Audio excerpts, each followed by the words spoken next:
Dans quelques jours, quelque chose d'impressionnant va se passer, juste au moment où les étoiles sortiront. Regardez cette vidéo inspirante en entier. Si Dieu le veut, elle vous apportera de nombreuses bénédictions spirituelles et matérielles. Écoute attentivement. Premièrement, nous nous transportons à environ 2000 ans en arrière, à l'époque où Rome gouvernait avec force, à la main, durement et très cruellement, le peuple israélien sur la terre israélienne. Il y avait là deux grandes lumières, parmi de nombreuses lumières, mais deux grandes lumières, qui étaient Rabbi Shimon bar Yochai et son fils Rabbi Elazar. Le fait qu'ils enseignaient la Torah de manière réelle et véritable, malgré les intérêts romains, a fait que l'Empire romain les a poursuivis jusqu'à la mort. S'ils étaient découverts, ils risquaient la peine de mort. Par conséquent, Rabbi Shimon et son fils Rabbi Elazar n'ont pas eu d'autre choix que de vraiment s'échapper. Et le meilleur endroit qu'ils ont trouvé était une grotte. Et ils ne sont pas restés dans cette grotte un jour, ni 2 jours, ni 1 semaine, ni 1 mois. Ils y sont restés, ni plus ni moins que 12 ans dans cette grotte. Et Dieu leur a fait un miracle impressionnant. Il est dans les sources juives qu'il leur a essentiellement planté un arbre d'algues et une source d'eau. Il faut donc comprendre qu'ils ont étudié pendant 12 ans après avoir échappé à l'Empire romain cruel. Rabbi Shimon, le fils de Yochai, qui s'appelle en hébreu Rabbi Shimon bar Yochai, et son fils Rabbi Elazar. Ils ont étudié les secrets de la Torah et ont atteint des niveaux spirituels qu'il est impossible de décrire avec des mots. Et maintenant, comprenez en quoi cela est pertinent pour vous aujourd'hui, cette année et ces prochains jours qui seront votre bénédiction. Si Dieu le veut, écoute attentivement. Maintenant, qu'est-ce qui s'est passé ? Comme je te l'ai dit précédemment, 12 ans de poursuite ont étudié là-bas en 12e année. Ils sont sortis de la grotte grâce à Dieu, mais le niveau spirituel était tel que lorsqu'ils sont sortis, ils ont vu. Par exemple, des personnes labourant le champ. Imaginez quelqu'un d'une stature spirituelle qu'il est impossible de détailler. Avec nos mots, il a compris et vu comment une personne pouvait travailler jour et nuit dans un champ en labourant. Voyant par exemple travailler derrière un taureau ou une vache et regarder des heures, et des heures à regarder l'arrière du taureau, par exemple, en labourant. Et c'est la vie de la personne. Et c'est la vie. Si vous interrogez cette personne sur son activité, elle vous répond sans plus d'explication, car c'est ce à quoi elle se consacre. Par conséquent, Rabbi Shimon et Rabbi Elazar ont compris qu'ils brûlaient leur âme. Les personnes qui vivaient ainsi n'avaient d'autre choix que de labourer un champ, par exemple, pour donner un exemple. Au niveau spirituel, c'était comme si les gens brûlaient, une réalité insupportable pour eux. Il est évident que cela venait d'un amour profond pour les créatures de Dieu. Voyant des gens brûler leurs âmes, travailler jour et nuit, dans quelque chose qui n'avait pas de but spirituel, donc à un niveau spirituel, c'était comme s'ils brûlaient cette réalité. Par conséquent, une voix céleste leur a dit « Retournez à la grotte et réfléchissez à votre regard sur le monde ». Essentiellement, ils sont retournés à la grotte pendant une autre année, et pendant cette année, sûrement, évidemment, dans cet immense lieu spirituel qu'ils avaient, ils ont évidemment étudié et développé des idées et compris. Voyons quelle était vraiment la raison pour laquelle, après avoir passé 12 ans dans la grotte, ils ont dû y retourner pendant 1 an de plus pour réfléchir et continuer à étudier. Torah pour vraiment comprendre le monde de Dieu et voir ce qu'il devait donner au monde et accorder et donner cette immense valeur qu'ils ont donnée au monde. En fait, c'est ce que je vais t'expliquer dans cette vidéo et qui te concerne. Par conséquent, après 1 an, ils sont sortis à nouveau, mais ses yeux étaient différents. Ils ont déjà vu la réalité avec une autre profondeur, malgré, comme nous l'avons dit 1 an auparavant, la profondeur qu'ils voyaient était impressionnante. Mais sûrement, en raison de cette immense qualité spirituelle, ils n'ont pas pu voir un peu ce qu'ils auraient dû voir. Qu'est-ce qui s'est passé à ce moment-là ? Dans cette année ajoutée, annexée aux 2 années précédentes. Par conséquent, ils ont vu un vieil homme.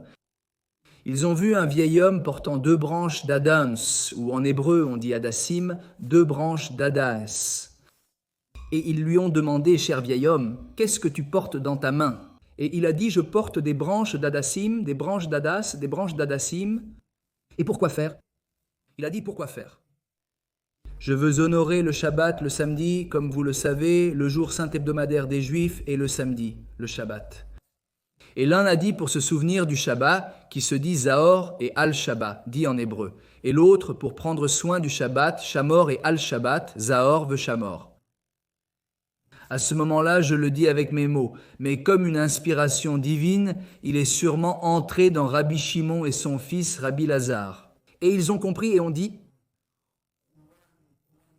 Comment les Juifs aiment-ils leurs mitzvot, leurs préceptes ?» Il n'y a pas de mitzvah, pas de précepte dans la Torah pour apporter 2 hadassim à la maison, mais ils ont compris que cet ancien, par amour pour les mitzvot, les préceptes divins, emmenait 2 hadassim chez lui. Et cela qui peut apparemment être quelque chose de routinier, quelque chose qui n'a pas beaucoup d'importance, cela les a changés. C'était un point de basculement dans la perception de la réalité de Rabbi Shimon et Rabbi Elazar. Maintenant, nous allons aller un peu plus profondément dans ce qui s'est passé et ce qui va se passer dans les prochains jours et ce qui s'est passé à ce moment-là. Essentiellement, qu'est-ce qui va se passer dans les prochains jours ? Je vais t'expliquer en détail ce qui va se passer et tu vas comprendre ce qui va vraiment se passer, ce qui va se passer. C'est-à-dire, je vais te donner le titre et ensuite je vais te donner, si tu veux, la vidéo. Des explications approfondies de ce qui va vraiment se passer dans ces quelques jours. Premièrement, le 18e jour. Le 18e jour du mois d'Iyar du calendrier juif est appelé Jai Iyar. Aussi Jai signifie vie. Yudjet est 18. En Gematria, la valeur numérique des lettres est Jai Iyar, le 18e jour du mois d'Iyar. C'est le jour où Rabbi Shimon Bar Yochai remet son âme au Créateur. C'est le jour où il décède essentiellement. Et qu'est-ce qui s'est passé avant de mourir ? Et c'est pour ça un jour si spécial. Il a révélé à ses élèves les secrets de la Torah, ce qui est essentiellement comme si nous le disions dans nos propres mots. Il a révélé l'âme de la Torah et par conséquent l'âme du monde à ses élèves, qui sont ensuite devenus les maîtres de leurs élèves. Et ainsi jusqu'à aujourd'hui. Et à l'éternité, ce qui nous a été transmis de génération en génération. Une chaîne ininterrompue qui nous dit essentiellement quel est le secret de ce monde et par conséquent le secret de ton âme.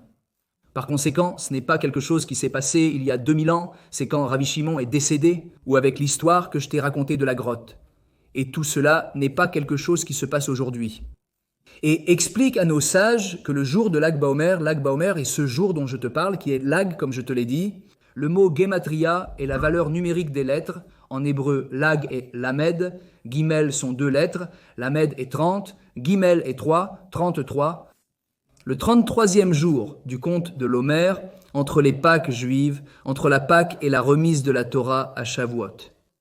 Il y a 49 marches que nous montons jour après jour jusqu'à arriver au 50e jour, qui est la remise de la Torah, le 33e jour de l'Omer, qui est le jour au niveau du calendrier juif. Le 18 du mois d'Iyar est le jour où Rashbi Akadosh, ou la vision de Bar Yochai, révèle l'âme de la Torah. Et par conséquent l'âme du monde, à ses élèves et donc à nous. Maintenant, vous pouvez vous demander, même si vous êtes juif ou non, et vous dites quelle est la pertinence pour moi. Écoutez la vidéo jusqu'au bout et laissez-moi un commentaire. Si vous avez compris que c'est pertinent pour vous, j'aimerais savoir, et si c'est le cas, j'aimerais savoir pourquoi c'est pertinent pour vous, selon votre opinion. Eh bien, nous continuons. C'est une mer qui n'a pas de fond, qui n'a pas de fin. Mais je vais essayer, dans ces minutes, d'essayer de te donner quelques indices, comme on dit en anglais, quelques pistes. Je vais te donner quelques détails pour que tu comprennes comment cette information que je vais te donner, si Dieu le veut, qui est inédite, qui est très difficile à trouver en général dans les médias, et encore en espagnol, c'est très difficile à trouver ou dans la langue qui est parlée. Je vais te raconter quelque chose d'assez inédit, bien que ce soit connu dans certains cercles du monde juif. Mais ce que je vais t'offrir est un cadeau éternel qui, si Dieu le veut, te donnera beaucoup de bénédictions. Eh bien, écoute attentivement. Eh bien, nous parlons de, premièrement, le Lag Baomer, qui est le jour où le peuple d'Israël, beaucoup de gens, des milliers et des milliers de personnes, montent au mont Méron. Le mont Méron est où se trouve, comme on dit, la tombe de Rabbi Shimon Bar Yochai, un sage de la Mishnah. C'est un endroit très spécial, très saint, très saint, très saint. Améron, dans le nord de la terre d'Israël, c'est un endroit très saint. Et Rashvi, essentiellement, dans ses enseignements, a évidemment expliqué que le fait doit aussi être compris. Le jour du décès des grands tzadikim est appelé en hébreu l'Iloula. L'Iloula, c'est essentiellement un jour qui n'est pas un jour triste, c'est le contraire. C'est un jour où le tzadik, le grand juste, essentiellement lorsque son âme monte vers les mondes supérieurs, il faut savoir que si ce juste, combien cela a-t-il eu d'impact sur ce monde matériel lorsque son âme était dans un corps? Il faut comprendre que lorsque le juste monte au monde supérieur, son âme s'élève. Son influence est beaucoup plus grande. Et il faut savoir que le jour de l'homme lama, le jour où Rashvi est décédé, il n'a pas seulement remis son âme à Dieu. C'était le jour où Dieu a compris que l'âme de Rashvi devait monter au monde supérieur, mais aussi Rashvi Akadosh, Rashvi, et c'est l'acronyme de Rabbi Shimon Bar Yochai Rashvi Akadosh, le grand saint Rashvi. Comme mentionné, il a transmis à ses élèves les secrets de la Torah, son âme et par conséquent les secrets de ce monde. Par conséquent, c'est un jour extrêmement joyeux à cet égard. Évidemment, à cet égard, il faut savoir que le tzaddik vit, évidemment l'âme du tzaddik, du juste vit, dit-il. Nos sages l'expliquent donc que les tzaddikim, je vais traduire tzaddikim, bemitatam, kruim, jaim, les tzaddikim, les grands justes, à leur mort, on les appelle vivants. Il faut savoir qu'aujourd'hui, nous étudions les livres, le Zohar Hakadosh, le livre de la splendeur, les secrets de la Torah, que ceux que je rachivais Hakadosh. C'est l'âme du tzaddik qui nous parle. Quand nous étudions les grands tzaddikim, les livres des tzaddikim, nous voyons les mots noirs sur blanc, ces mots ont une vie. L'âme du tzaddik nous parle aujourd'hui, c'est évidemment l'âme du tzaddik. Ainsi Dieu gère notre monde. De toute évidence, l'âme est montée dans les mondes supérieurs, mais son influence aujourd'hui est encore plus vivante qu'elle ne l'était lorsqu'elle était vivante dans un corps, évidemment. De toute évidence, on doit donner le maximum lorsque l'âme est dans le corps, bien sûr, mais il faut savoir que le voyage continue. Il y a une vie après la vie, évidemment, nous le savons dans le judaïsme. Et donc, il faut comprendre que d'un côté, on appelle les justes vivants, même lorsqu'ils décèdent, les tzadikim à leur mort sont appelés vivants. Même s'il semble y avoir une contradiction, après leur décès, ils sont vivants, car, comme mentionné, leur âme influence notre vie. Et les Reyaïm, Béjaïm, Kruim, Métim, et malheureusement, les méchants, lorsqu'ils vivent dans un corps, sont appelés morts. Donc, c'est l'opposé. Quelqu'un qui est un méchant. Que Dieu ne le permette pas, qui ne fait pas la volonté de Dieu, ne fait pas la volonté de Dieu, fait des choses négatives dans le monde que Dieu ne permette pas. Il est dans un corps vivant, errant dans ce monde. Mais c'est quelqu'un de mort, vivant, c'est-à-dire son corps vit et son âme est morte, éteinte. Il est donc essentiel de saisir les concepts de vie et de mort selon les enseignements secrets du judaïsme et de la Torah. Maintenant, je veux continuer à te raconter un peu qu'est-ce qui vous semble important dans cette situation. Écoute attentivement. Très bien. Nous avons dit que Rashvi enseigne l'âme de la Torah. Quand nous parlons de l'âme de la Torah, je vais te raconter quelques secrets de la Torah et tu vas comprendre à quel point ils sont pertinents pour ta vie. Par exemple, il faut savoir ce qu'est la Torah. La Torah. Tu sais sûrement ce qu'est la Bible, mais la Bible juive, évidemment la Bible que Dieu a remise au peuple d'Israël. C'est quelque chose de beaucoup plus fort qu'un livre. Il faut comprendre que la Torah, l'essence de la Torah, pas le livre que Dieu a ensuite remis au peuple d'Israël, mais la Torah au niveau de l'essence, comme l'âme de la Torah. Elle a précédé la création du monde. Notre sage explique que c'est un grand secret connu de peu. Que Dieu, avant de créer le monde, a vu la Torah et a créé le monde. Il a regardé la Torah et a créé le monde. Qu'est-ce que cela signifie ? Tout comme un ingénieur va créer un pont, un architecte, un bâtiment, et il a un plan en anglais, un blueprint, un plan sur lequel, après le plan, il construit, c'est-à-dire il voit le plan et construit. Ainsi, Dieu a vu dans le plan du monde, qui est la Torah, que lui, évidemment, Dieu, le Créateur Tout-Puissant, a créé. Il a vu la Torah et a créé le monde selon les lois de la Torah. Par conséquent, lorsque nous étudions la Torah, nous étudions les lois du monde, comment le monde fonctionne, comment notre âme fonctionne, qu'est-ce que Dieu veut. Et depuis la partie la plus littérale, pour le dire d'une certaine manière, la partie la plus cachée, la Torah parlant beaucoup, C'est comme des mondes parallèles, comme la physique quantique peut aujourd'hui dire que les mondes parallèles existent, ce que la science confirme d'une certaine manière aujourd'hui. Les lois spirituelles que les Juifs connaissent depuis des milliers d'années, qui aujourd'hui sont comme une grande nouveauté, il existe des mondes parallèles, il existe cette intelligence artificielle, tout ce qui est aujourd'hui une grande nouveauté pour le judaïsme. Ce sont des choses connues depuis des milliers d'années, évidemment, peut-être dites avec d'autres mots, mais nous connaissons les principes spirituels depuis des milliers d'années. Pourquoi ? Parce que la Torah est la manifestation de Dieu dans ce monde. Et donc, en allant, par exemple, nous allons aller à différents moments. D'abord, avant la Genèse, qu'est-ce qui s'est passé ? Qu'est-ce qui s'est passé ? Tu te dis bien, comment puis-je le savoir ? Le premier livre de la Torah est la Genèse, c'est bien connu. Je vais te révéler un secret impressionnant, explique le hassidisme. Le hassidisme, ce sont les secrets de la Torah, c'est impressionnant. Avant la Genèse, y a-t-il quelque chose qui s'est passé et qui n'est pas écrit dans la Torah ? Réfléchissons ensemble et partagez à nouveau vos opinions dans les commentaires. Dieu a créé le monde. Très bien. Bereshit bara Elohim et hashamayim vetaretz se traduit en français par Dieu a créé le monde. Bereshit bara Elohim bereshit et au commencement, Dieu a créé les cieux et la terre et hashamayim les cieux et la terre. Beth-Hartz. Très bien, maintenant que s'est-il passé avant Bereshit ? Comme je te l'ai dit avant, que s'est-il passé avant Bereshit ? Comment le savoir ? Allons réfléchir, allons fractionner.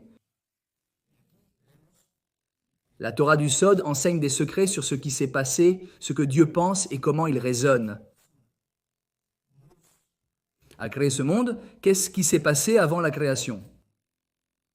Il s'est passé que Dieu voulait créer le monde, la pensée de Dieu de vouloir créer le monde.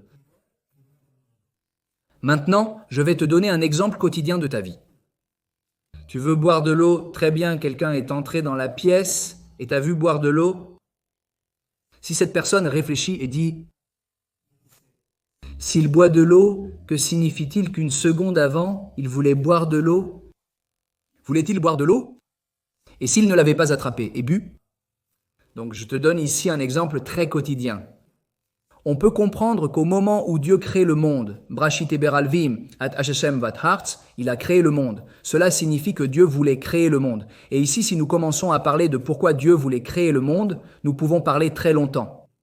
Mais je ne veux pas m'attarder ici, mais surtout, je veux m'arrêter sur un point central, qu'au moment où Dieu veut quelque chose, évidemment, Dieu, le Créateur, le Tout-Puissant, qui est tout, inclut tout, est l'origine de tout, est au-dessus de tout, au-dessus de tout. Ce que nous connaissons et ne connaissons pas est le Créateur. Il existe un monde d'anges, des mondes matériels et spirituels, ainsi que des forces spirituelles. Le Créateur a voulu créer le monde que nous connaissons, évidemment, toutes les planètes, bien sûr, mais notre Terre, que nous sommes ceux qui sommes ici, habitons. Le fait que Dieu ait créé cette Terre implique qu'il voulait la créer. La question est, pourquoi voulait-il la créer ? Et ici, nous voyons un secret que nous expliquent les grands kabbalistes, c'est que Dieu a créé son monde pour lui donner du plaisir. Par conséquent, cela peut être un avant et un après dans ta vie. Malheureusement, beaucoup de gens ont un lien avec Dieu totalement erroné, comme il y a une blague qui n'est pas si drôle. On leur demande si quelqu'un vient. Un rabbin lui dit qu'il ne croit pas en Dieu, il ne croit pas en Dieu. Il lui dit ainsi, il ne croit pas en Dieu, qu'il ne croit pas. Le rabbin, avec un sourire, lui dit « Eh bien, raconte-moi. En quel Dieu crois-tu » Et la personne reste un peu perplexe et elle dit « Non, je ne crois pas en Dieu. » Mais bon, en le Dieu en lequel tu ne crois pas, en quoi ne crois-tu pas ? En quoi ne crois-tu pas ? Ou en quel Dieu crois-tu ? Autrement dit, je te le demande, quel Dieu est comme ça ou n'est pas comme ça ? Le rabbin, avec un sourire, a dit « Regarde, en le Dieu en qui tu ne crois pas, je ne crois pas non plus. Ne t'inquiète pas, nous sommes unis sur ce point. Tu veux savoir en quel Dieu je crois ? Es-tu invité ? Il y a une raison pour laquelle tu es venu dans mon bureau. Veux-tu savoir en quel Dieu je crois ? Je t'invite maintenant à croire en le Dieu en lequel tu ne crois pas. Je n'y crois pas non plus. Nous sommes unis là-dessus, pas de problème. Si tu veux savoir en quel Dieu je crois en le Dieu qui m'a donné. La Torah, la vérité de la Torah, la vérité du monde qui m'aime et t'aime, bienvenue, a-t-elle changé la vie de cette personne ? Malheureusement, ici, beaucoup ont un lien totalement erroné avec Dieu. Par conséquent, nous allons ici aborder un point névralgique de ce dont nous parlons, à savoir pourquoi Dieu a-t-il créé ce monde. Pourquoi t'aime-t-il maintenant? Dieu a créé ce monde pour donner du plaisir à ses créatures. Donner du bien, donner de la bonté, donner du plaisir. Donner du plaisir à ses créatures, c'est impressionnant. Évidemment, pour lui donner ce plaisir, Dieu veut que nous nous efforcions, que nous soyons partenaires. Et ici, nous arrivons au deuxième point, je veux parler d'Adam et Ève. Je vais parler de points très résumés, car ils sont sur ma chaîne Mentores et Spiritual Télévision. Tu trouveras beaucoup de contenu pertinent ici, notamment des vidéos sur le sujet. C'est-à-dire que tu peux vraiment faire un zoom avant, entrer en zoom avant, c'est-à-dire entrer avec un microscope. En beaucoup plus de détails et de résolution des choses que je vais te raconter de manière très résumée, tu peux aller voir les vidéos de ma chaîne, de notre chaîne, et vraiment approfondir. Mais je vais aborder quelques points pour vraiment te surprendre et j'espère changer ta vie pour le mieux. Maintenant, tout d'abord, Dieu nous offre cette possibilité d'être partenaire avec lui de sa création. En fait, il est écrit dans sa Torah que Dieu dit, au pluriel « faisons un homme ». L'une des interprétations est « pourquoi a-t-il parlé au pluriel « faisons un homme » ?» Parce qu'il a dit aux gens, je te le dis dans mes mots, il a dit ensemble, je te ferai ensemble. Soyons partenaires de ta correction et ta correction va impliquer la correction de mon monde. Soyons partenaires dans la correction de mon monde, de ta correction à un niveau particulier. Mais le fait que tu deviens mon partenaire dans la création, de corriger mon monde, tu te corriges aussi. C'est un gagnant-gagnant, comme on dit en anglais. Je dis cela avec mes propres mots, comme je le comprends. C'est-à-dire, Dieu, d'une certaine manière, a invité l'homme et la femme, évidemment, à participer et à être partenaires de sa création et corriger son monde. Passons maintenant à Adam et Ève.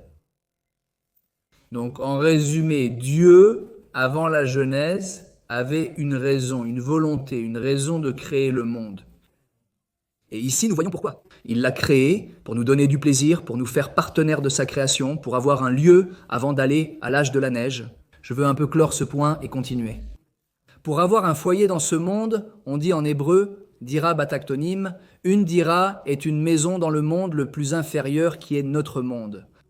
Et par conséquent, au moment où Dieu, la présence divine, la Yejinasis en hébreu, réside avec nous, ce monde se transforme en le monde le plus élevé, au-dessus du monde de tous, les anges. Par conséquent, le monde le plus bas en termes de potentiel était le monde le plus élevé. Vous pouvez atteindre le monde le plus élevé au-dessus de tous les anges. Pourquoi? Parce que Dieu nous donne, il vous donne la possibilité et la responsabilité de choisir la vie. Yuba Jarataba Haïm signifie en hébreu choisir le bien ou le libre arbitre. Et ici, nous allons à Adam et Ève, en forme très résumée, Adam et Ève. D'une certaine manière, ils ont compris que Dieu, quand il leur dit de ne pas manger de l'arbre, de la connaissance du bien et du mal, ils ont compris qu'il y avait quelque chose. Ici, il y avait un très grand secret. Le serpent est venu et a voulu d'une certaine manière convaincre Ève de manger de l'arbre, et vraiment Ève avec son vinasse, et dans le verrou son vinasse, son compréhension si profonde. Elle se souvint que les paroles du serpent avaient un lien avec les paroles que Dieu lui avait dites avant de l'envoyer au jardin d'Éden. Qu'il lui a dit essentiellement. Ensuite, mes paroles, toi Adam et toi Ève, vous allez descendre dans un monde que je veux que vous corrigiez. Vous allez voir un monde dans lequel il y a d'excellentes choses. Vous verrez à la fois du très bon et du très mauvais. Et je veux que vous et vos enfants corrigiez mon monde. Choisissez le bien, transformez le négatif en positif, agissez pour faire le bien et améliorer ce monde. Dans le monde où vous allez descendre dans un monde excellent, qu'il n'y ait que du bien, que cela soit très bien.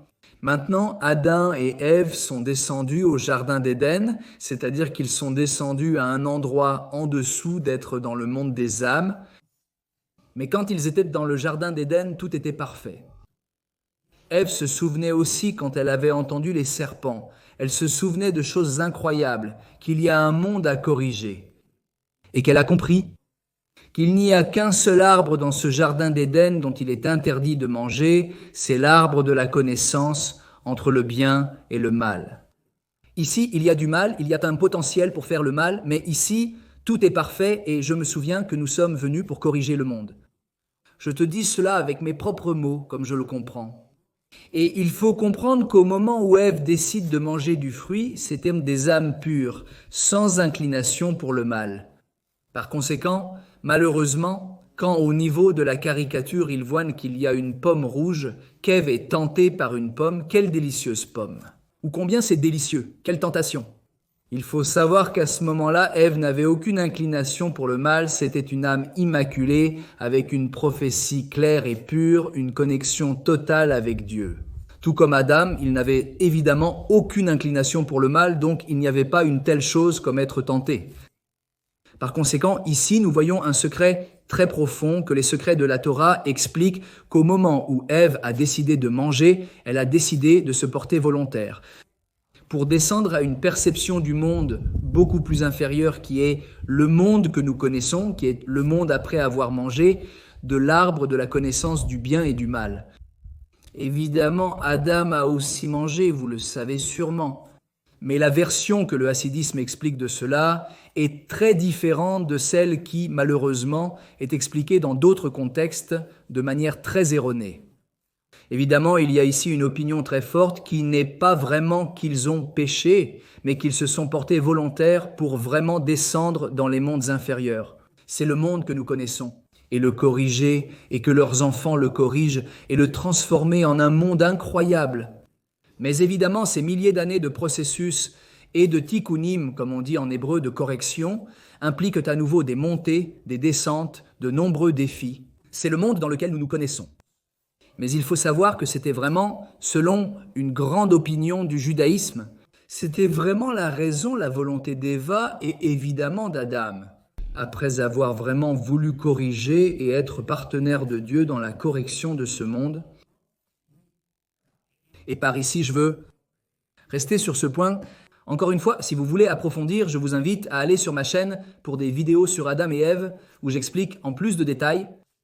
Maintenant, un autre secret que je veux te dire. Nous avons parlé, je veux aller maintenant à l'histoire du vieil homme. À l'histoire du vieil homme. Qu'est-ce que Rabbi Shimon Bar Yochai offre en cadeau? Tout cela que je te raconte, tous les secrets de la Torah, tout est le mérite de Rabbi Shimon, essentiellement. Rabbi Shimon a remis ce qu'est le Zohar à Kadosh, lui et ses influences sur différentes générations, c'est-à-dire il y a des enseignements qui sont arrivés à différentes générations. Ce n'était pas tout d'un coup, il y a différents sages à différentes générations qui ont commencé à la révéler. La Kabbale est quelque chose de très profond. Mais essentiellement, le concept est que tous les secrets de la Torah, c'est le mérite de Rabbi Shimon. La Kabbale, c'était l'âme de la Torah. Tout comme il y a un mont Sinaï, comme nous l'avons dit, le 50e jour, après être sorti d'Égypte, que Dieu donne la Torah au peuple d'Israël, ce jour-là, il donne la Torah. Mais à l'Ag Baomer, qui aura lieu dans quelques jours, nos sages expliquent que les cieux s'ouvrent fondamentalement. Voici ton cadeau. Tu associes toute une journée pour prier, te connecter avec Dieu, recevoir les secrets de ton âme, que d'une certaine manière, moi je te donne petit à petit des indices sur ce qu'il faut faire ces jours-ci. En ce jour, il s'agit principalement de se connecter à son âme et à Dieu, de révéler les secrets du monde et de l'âme et de prier. Les cieux sont ouverts, c'est-à-dire c'est un jour unique dans l'année, au cours duquel la lumière des secrets de la Torah et donc les secrets du monde descendent de manière métaphorique vers nous. Et les cieux sont ouverts. C'est-à-dire, c'est un jour avec un potentiel spirituel brutal, impressionnant. Par conséquent, comme nous l'avons dit, il y a le jour du mont Sinaï, qui est le jour de la remise de la Torah à Israël, mais il y a aussi le jour de la remise de l'âme de la Torah. Pourrions-nous dire que c'est le jour de l'Ag Baomer, le 18e jour du mois de Iyar, qui est le jour où Rashbi Akadosh a révélé les secrets de la Torah avant de mourir? Et c'est vraiment le jour de cette lumière que le peuple d'Israël fait des feux de joie pour la lumière de la Kabbale, de la Torah. Le livre du Zohar Akadosh, aussi appelé le livre de la splendeur, contient les secrets de la Torah. Et on danse et on chante et on lit des psaumes, et tout évidemment avec beaucoup de sainteté et de fraternité. C'est une journée impressionnante, avec une force spirituelle impressionnante. Maintenant, ce que je veux arrêter maintenant, si nous allons parler un moment du mont Sinaï, c'est quelque chose qui est impressionnant, que le premier commandement cache un secret impressionnant. Et je veux aussi te donner, et ce que je veux seulement te dire, c'est un moment sur le sujet de l'ancien avec les deux branches d'Hadassim. Écoute attentivement. Dieu dit ce qui suit le premier commandement en hébreu et il l'a traduit en espagnol. Il dit « Je suis Dieu, ton Dieu, qui t'a sorti d'Égypte, de la terre, d'Égypte, de la maison de l'esclavage. » Très bien, il faut savoir que Dieu parle particulièrement à chaque juif. « Je suis Dieu, ton Dieu, qui t'a sorti. » Dit sous forme en particulier. Chaque juif et chaque juive recevons ce lien essentiel avec Dieu à un niveau particulier, en cet instant et à chaque moment.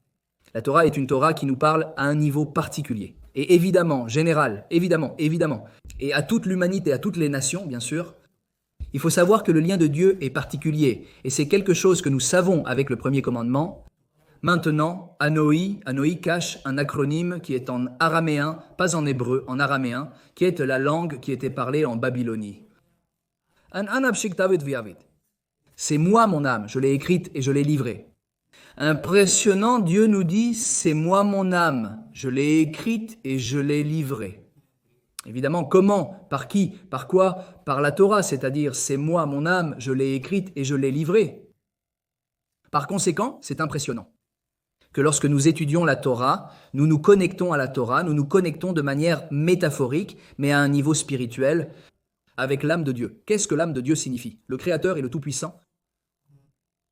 Avec les secrets de la création, pourquoi Dieu a créé le monde, comment être partenaire de Dieu dans sa création, comment faire de ce monde un monde meilleur.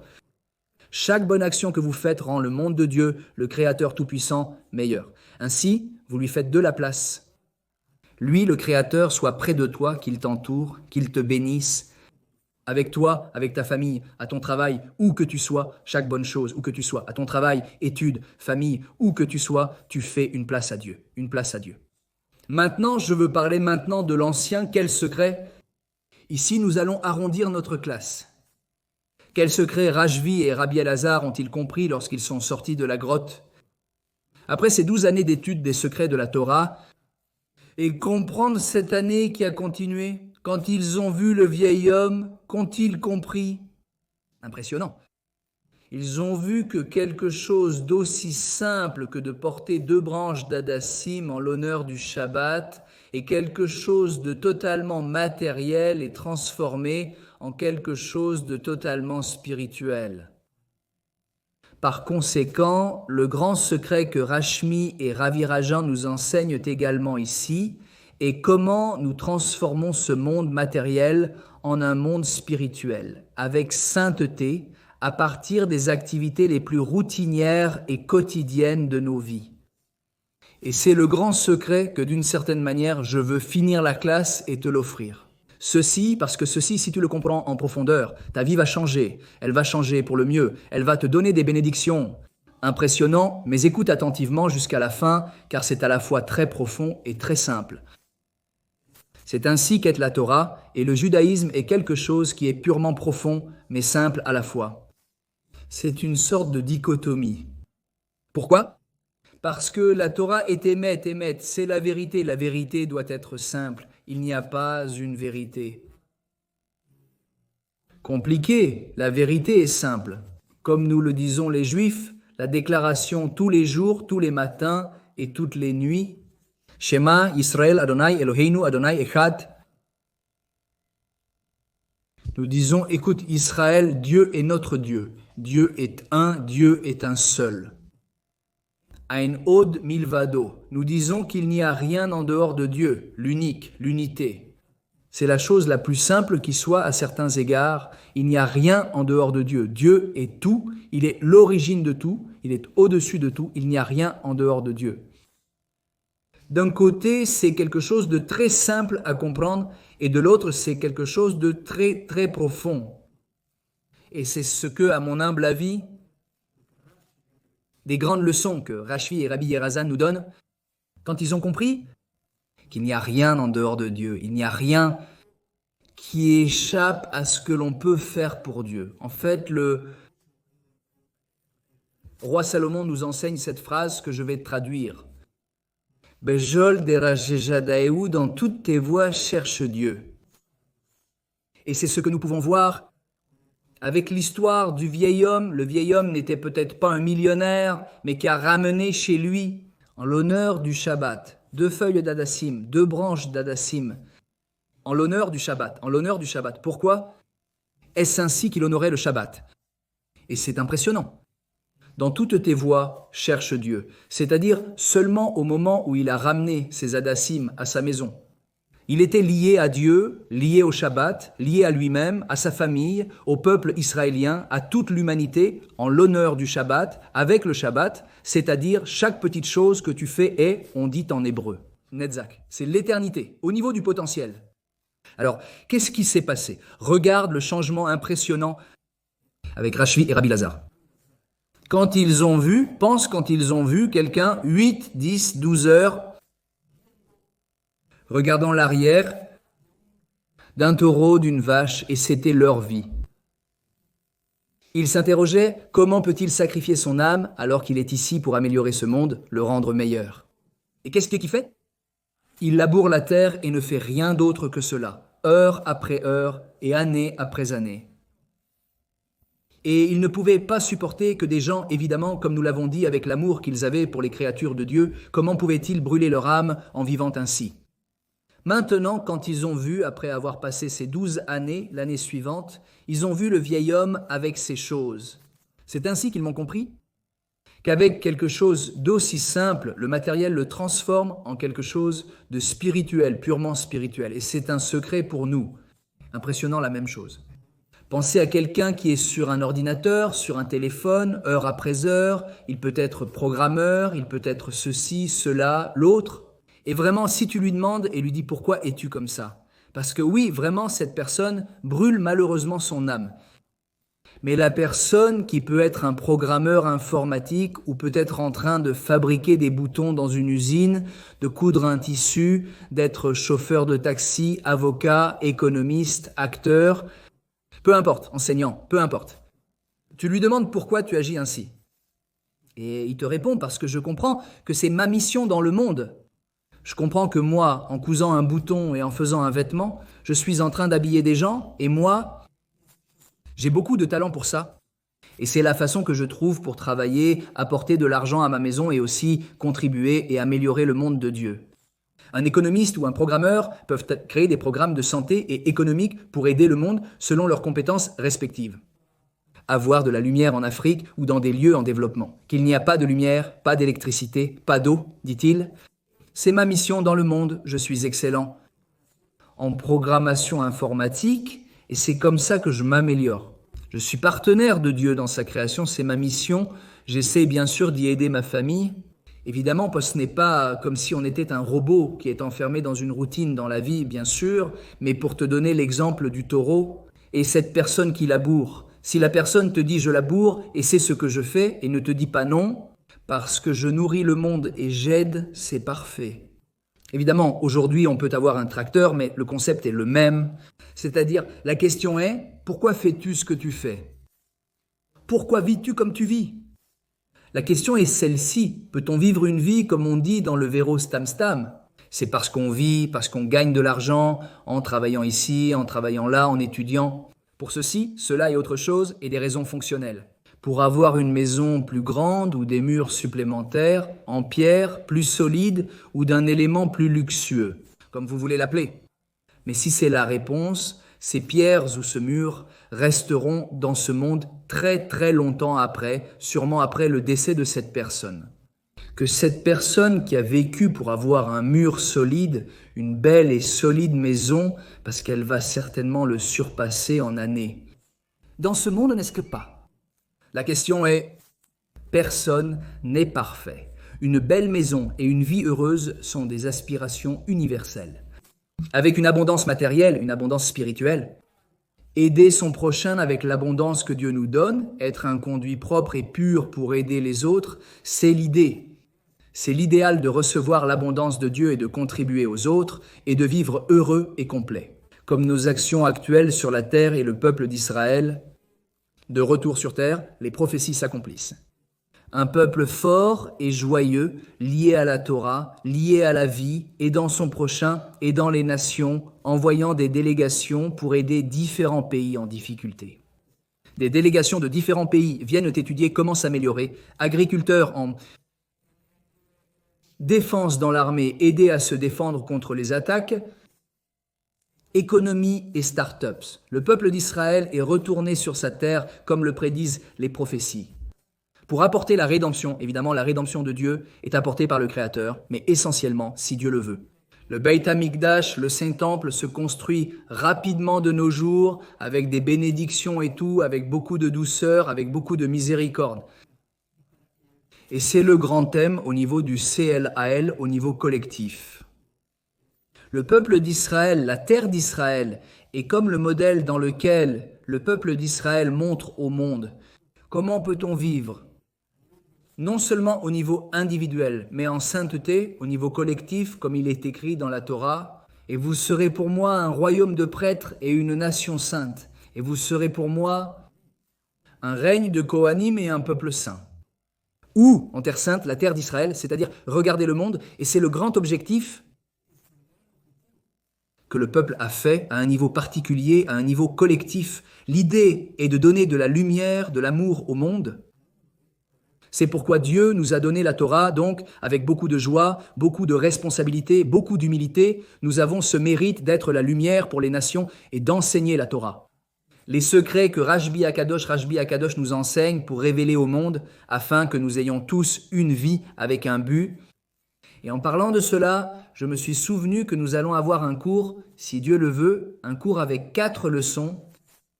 Dans ma chère communauté Israël High, si vous n'êtes pas encore membre, vous trouverez ci-dessous des liens pour demander plus d'informations.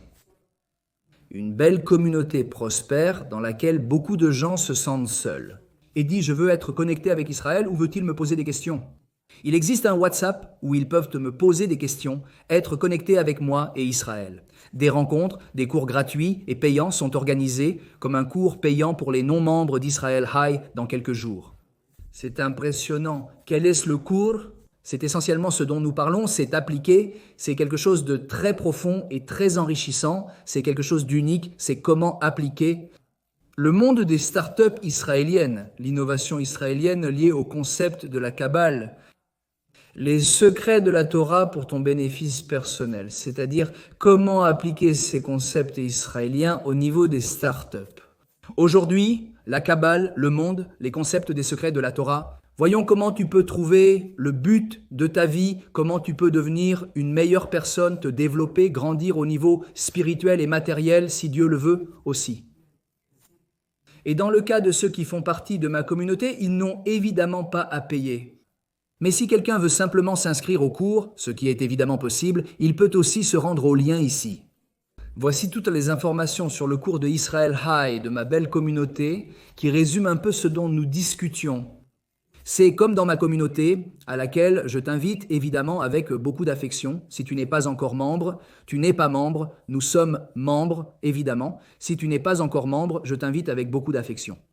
En résumé, notre mission est de faire le bien.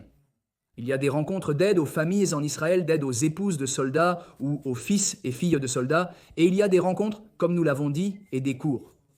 C'est impressionnant, et comme je te l'ai dit, peux-tu m'écrire sur WhatsApp ? Impressionnant donc, en concluant cette belle journée avec un potentiel spirituel si incroyable et si impressionnant qu'il est, l'Akba Omer nous vient dire que les cieux sont ouverts, les cieux sont ouverts. Profite, profite. Ce jour où, dès la sortie des étoiles, tu peux déjà te connecter avec cette lumière des secrets de la Torah. L'amour de Dieu, le Créateur pour nous tous, l'amour qui Dieu et donne constamment au monde, les secrets de la Torah. Pour que nous vivions une vie avec un but, pour que nous accomplissions notre mission dans le monde, pour faire de ce monde un monde meilleur. Et comme même quelqu'un qui travaille dans une usine, dans quoi que ce soit, mais comprend ce qu'il fait, comprend que ce qu'il fait est sur une ligne d'assemblage qui met un bouton, peut-être, mais dit « je mets ce bouton pour faire de ce monde un monde meilleur ». Être partenaire de Dieu dans la création, dans ce que tu fais, dans toutes tes voies, cherche Dieu. Cherche comment tu te connectes avec Dieu. Cherche comment de ta vie particulière et collective, tu fais de ce monde un monde meilleur. Tu fais le bien, tu sers un verre d'eau à quelqu'un, un bon sourire et une bonne journée. Dans chaque contexte dans lequel tu te trouves, pense à comment tu peux donner le meilleur de ta vie, et par conséquent, faire ce que, comme nous l'avons dit, Adam et Ève ont fait, qui était de se porter volontaires pour eux et leurs enfants. Qui sommes-nous, fils et filles, qui sommes-nous? Comment pouvons-nous corriger le monde de Dieu et faire une maison pour que Dieu habite parmi nous, habite dans ce monde, et, par conséquent, le transformer en le monde le plus supérieur de tous les mondes? Que nous ayons le mérite de chaque instant de nos vies, faisons la volonté de Dieu avec joie et bon cœur. Que nous soyons liés et connectés au secret de la Torah, au secret que Rajvi Akadosh nous a enseigné et nous enseigne à chaque instant. Il faut savoir que chaque jour, chaque année, chaque Lag Baomer est comme une spirale dans le temps. Ce point du Lag Baomer, le 33e jour de l'Omer, le 18 du mois de Iyar monté. Sachez que Dieu mène le monde vers la perfection. Dans le processus, il y a des hauts et des bas, mais le monde va vers la perfection. Le Lag Baomer monte et monte chaque année. C'est cette énergie, elle est là. Connecte-toi avec cette énergie et dis-moi dans les commentaires comment ça s'est passé pour que nous ayons un Lag Baomer plein de seaux d'eau. Secret caché, richesse spirituelle abondante. Passez la volonté de Dieu, le Créateur et le Tout-Puissant, avec joie de bon cœur, succès et bénédiction.